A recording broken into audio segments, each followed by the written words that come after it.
শীতকাল মানেই তো একটার পর একটা মেলা, অতএব বাড়ির সামনেই হচ্ছিল একটা বই মেলা, তো ভাবলাম বেরিয়ে পড়া যায়। রেডি হয়ে মেয়েটাকেও রেডি করে আমি বেরিয়ে পড়লাম বই মেলার উদ্দেশ্যে। রাস্তাটা দেখুন কি সুন্দর লাইট দিয়ে সাজিয়েছে। বইমেলাতে ঢুকেই দেখলাম প্রচুর মানুষের ভিড়।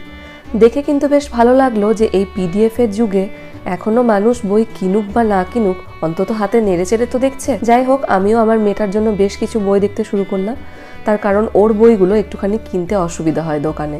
আর এরপরে ভাবলাম খাওয়ার দিকটায় চলে আসা যাক। তো খেতে খেতে দেখলাম ওই প্রথমে যে আইটেমটা দেখালাম সেটা ছিল ফিশের আইটেম, একদম ভালো লাগলো না। তারপরে চলে এলাম পিঠে ট্রাই করতে। ওখানে নিয়ে নিয়েছিলাম পাটিসাপটা, গোকুল পিঠে, এসব নানা রকম। যাই হোক, সেসব খাওয়া দাওয়া শেষে দেখলাম প্রোগ্রাম হচ্ছে যেখানে ইন্দ্রনীল সেন এসছেন। আমার ভিতর ও বাহিরে অন্তরে অন্তরে গানটা শুনতে শুনতেই বুঝতেই পারলাম বাড়ি যাওয়ার সময় হয়ে গেছে।